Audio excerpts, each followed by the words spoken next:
How many times have you been at showings and you feel flustered?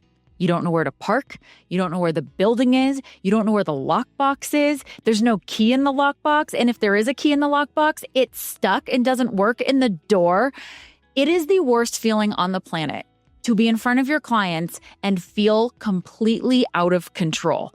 This is How to Be a Better Real Estate Agent Part 2. And today we're going to talk about showings and about buyer's agents. This is pretty much in order how I put showings together. The first way to be a better real estate agent when you are going out for showings is to make time to drive your route. A lot of people don't do this. And I pause there because I want you to think about it.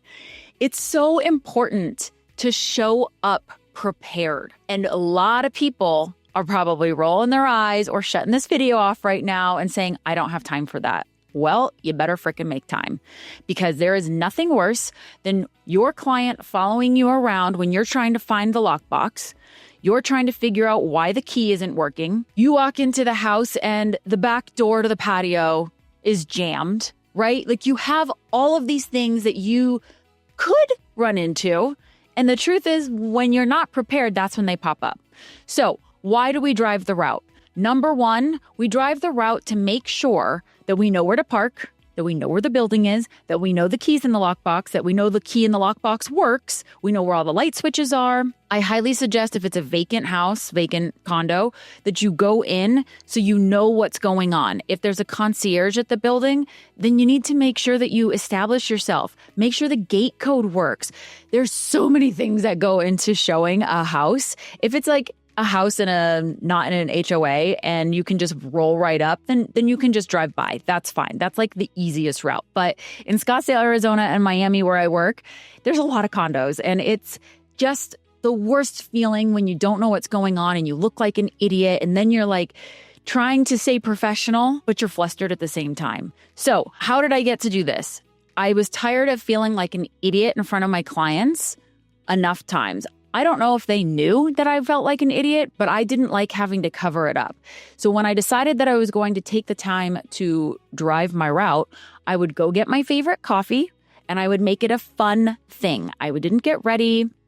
I just got my favorite coffee. I put down the windows. I put on my favorite music, and I made it something to look forward to so that it wasn't an eye roll, which I think it is an eye roll, because it's like, oh, I'll just wing it. I'll just figure it out when I get there. But it shouldn't be. The second thing you should do is send your buyers a calendar invite, assuming they use an electronic calendar. And this is for every showing. So it gives them control to see what time you start, what time you end, what the order of the houses is. And my favorite reason for doing this is that when you're done at house one, both of you and your client, you simply open your calendar, you click the address, and the route pops up.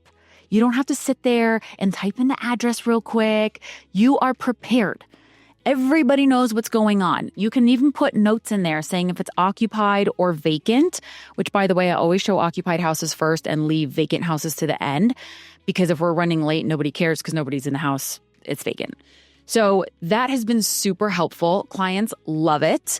If somebody loves a house and they say, hey, this is my favorite, I try to schedule it first. I try to schedule it for a little bit longer. And this leads me to number 3. The third thing I do on showings to be a better showing agent is I print all of the listings and I have a branded pen. So I'm old-fashioned. Back when I started in real estate, people weren't taking videos and pictures of a house as much. That just wasn't the thing. So I print out the agent version for me, the client version for the client. I staple it in the order that we are going to drive. And then I stick a branded pen on there because the pen always gets stolen. And I'm like, you know what? If you're going to steal up my pens, then you might as well have my name on it. And then I give it to them. Now, to be mostly honest, people don't bring those papers in and they don't take the notes that I wish that they would. Instead, they ask me every single question, which this is something I started to do. I would highlight everything I know they're going to ask.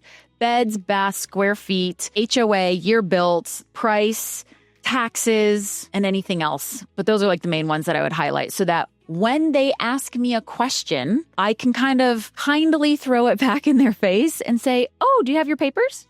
And they'll say, oh, no, I left them in the car. I'm like, oh, bring those into every house because I want you to take notes in case you need them. And this is where you can see it. And now I'm teaching them how to read the MLS sheet so that I don't get a million questions. I'll say, oh, I highlighted that for you. It's right here, and it's going to be right here on every single one of the sheets in your hand. Never going to ask me that question again. I just told them not to, right? I made it so easy for them. Then they start bringing the notes in, and then I stop to set the example, and I start taking notes on my sheets of paper, and they see me taking notes, and then they start taking notes. And I always ask now in this day and age, do you want to take video or pictures? Some people do, some people don't. But that has been a lifesaver, printing everything out. Because there's nothing worse than when I'm the listing agent and the buyer's agent walks in, the buyer has nothing in their hand, and the buyer starts asking me a ton of questions that their agent should already have for them. I'm sorry, how do you have business? You're clearly not good at your job if your client has to ask me questions that you should have answers to, especially when they're basic. The fourth thing that I do to make my buyer's experience better at showings is I don't give my personal opinion. Instead of saying, I like the plantation shutters, I like the color of paint. No. Do not say that. This is part of being self-aware and understanding the language that you are choosing. You want to say, the plantation shutters are nice. The plantation shutters are considered an upgrade. That's much better than what I like. I hate to say it. Nobody effing cares what your opinion is. Now, of course, there's going to be times when a client asks, what is your opinion? I answer the question with a question and I say personally or professionally. That tells them I have two opinions. And now they're curious what they are. So I will start with one or the other and say, personally, it's not my style. Professionally, this is something that a lot of buyers like to see, or vice versa. That just lets them know that I am aware enough to dissect my opinion versus what is popular, what is trending, whatever it is that you are talking about with these people. It's very, very, very important not to go around giving your opinion, because when you say this whole house needs to be painted, and the buyer says, I actually like the color of the house, I wouldn't touch it at all. Whether you realize it or not, you kind of just insulted your client. You just told them that they have an ugly taste. At least to you, they have ugly taste. I have learned so many times not to say anything, and it's very important to start changing the language you use with your clients. Everything should be detached from you and your opinion. Everything should be in the third person. Again, the paint color is nice. And if you want to gather their opinion before you give yours, then ask, what do you think of this paint color? Would you keep it or would you ditch it? Totally fine. You're just asking. And then if they ask, well, I probably would change it. Like, okay, well, we need to take that into consideration. That's not your opinion, whether you like the paint color or not. It's not your house. It's not a house that you're going to buy. So let's go back over that. How to be a better real estate agent when you are taking clients out to showings. Number one, drive your route. Get to know everything that you can about the house, the parking situation, the lockbox, the gate code, etc. Number two, send your buyers a calendar invite so that they can be in the know and they know what's going on prior to arrival, how many houses they're seeing, what time you start, what time you finish, what's occupied, and what's vacant. The third thing you should do is print your listings. Get a box of branded pens. I think you have to buy like 250 of them. Attach it, tell them to take notes. And number four, don't give your personal opinion.